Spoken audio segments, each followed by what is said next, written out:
Selamat malam pemirsa, insiden tabrakan antara pesawat Batik Air dengan pesawat Transnusa di Bandara Halim Perdana Kusuma, Jakarta kemarin malam membuat masyarakat bertanya-tanya, apakah pemerintah serius melindungi kepentingan konsumen?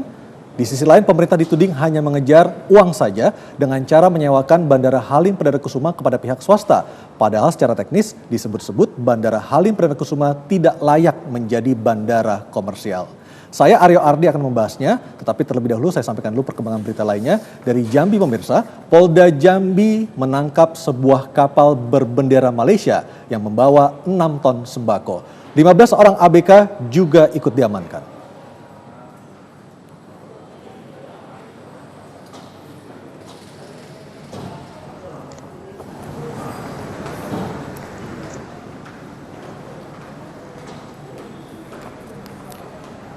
Selain kapal Aiman Syed Nunai asal Malaysia, petugas Direktorat Polda Jambi juga menemukan gudang yang menjadi tempat penampungan barang selundupan tersebut.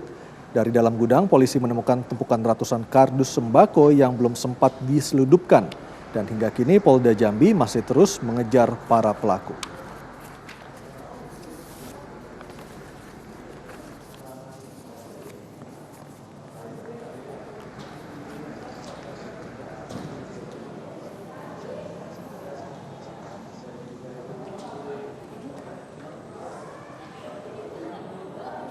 Pasca dibebaskannya 3 orang ABK Indonesia yang bekerja di kapal Malaysia oleh kelompok militan Abu Sayyaf di Filipina, keluarga meminta agar ketiga ABK warga negara Indonesia tersebut segera dipulangkan ke tanah air.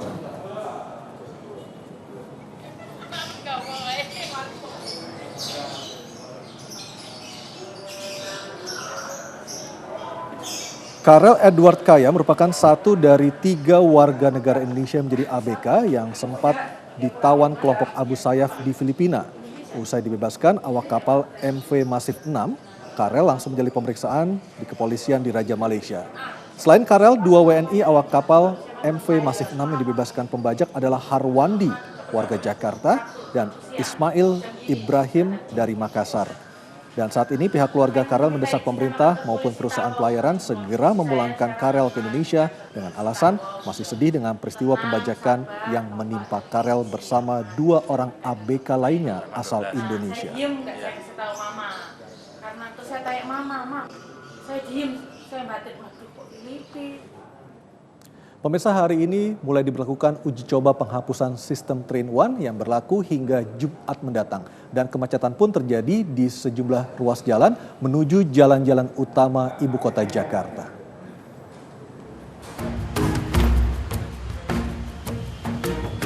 Rencana penghapusan sistem 3-in-1 oleh pemerintah Provinsi DKI Jakarta hari ini mulai dilakukan di beberapa wilayah, seperti di Jalan Sisingamangaraja, Sudirman, Tamrin, Medan Merdeka Barat dan Selatan, hingga Gatot Subroto.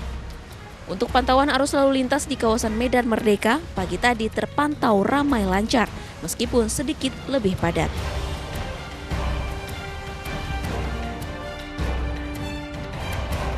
Berbeda di wilayah Gatot Subroto, di kawasan ini justru mengalami kemacetan. Sementara di kawasan Bundaran Hotel Indonesia pada sore tadi terdapat peningkatan volume kendaraan dibandingkan sebelum diberlakukan uji coba penghapusan 3-in-1.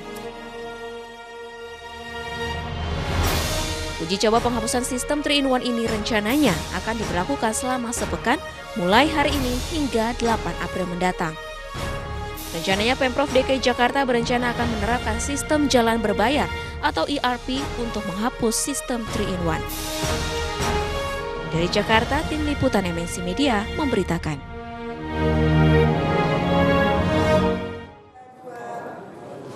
Dan masih terkait dengan uji coba penghapusan sistem 3-in-1, kami akan segera bergabung dengan Shirley Pertias, reporter kami yang saat ini berada di kawasan Bundaran Hotel Indonesia. Shirley, seperti apa kondisi lalu lintas malam ini?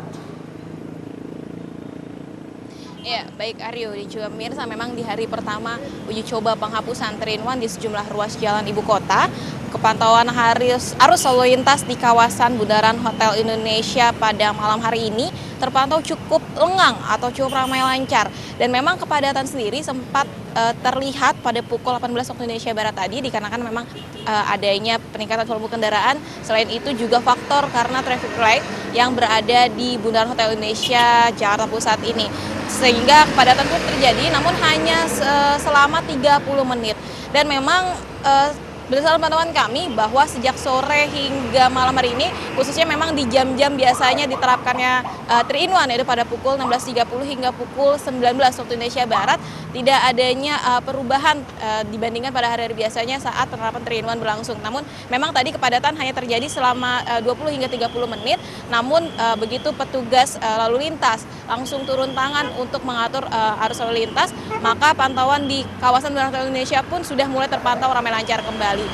Dan memang di hari pertama ini namun masih ada uji coba penghapusan 3-in-1 pada hari selanjutnya dikarenakan memang jadwal untuk uji coba penghapusan 3-in-1 ini berlangsung mulai tanggal hari ini yaitu 5 April hingga tanggal 8 April dan akan kembali dilanjutkan lagi pada tanggal 11 hingga tanggal 13 April. Dan nantinya dari Pemprov DKI Jakarta akan terus melakukan evaluasi selama 2 hari sekali dengan melibatkan sejumlah pihak yang terkait khususnya dari Dinas Perhubungan, dari Dirlantas maupun Satpol PP yang turut membantu jalannya uji coba penghapusan 3-in-1 selama mengatur arus lalu lintas di 45 titik simpul kemacetan yang diduga menjadi simpul kemacetan saat uji coba berlangsung.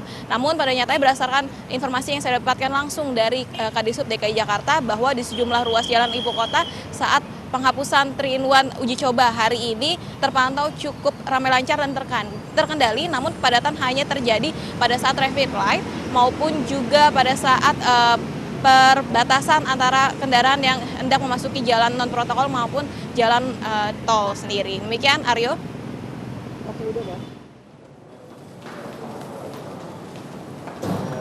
Pemirsa, pesawat Wings Air menabrak taksi Alfa di Bandara El Tari Kupang, Nusa Tenggara Timur yang menyebabkan sobek pada bagian ekornya.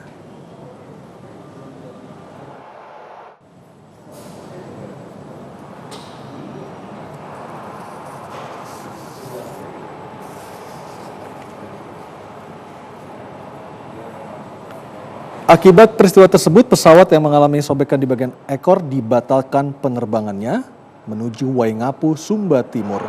Saat kejadian, pesawat Wings Air mengangkut 40 orang penumpang dengan tujuan Waingapu. Situasi penerbangan di Bandara El Tari Kupang saat ini berjalan normal tanpa gangguan akibat insiden tersebut.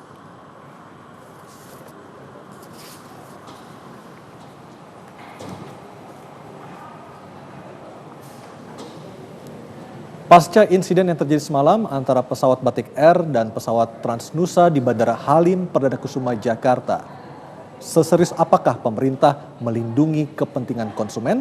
Talk to Anyus akan segera kembali.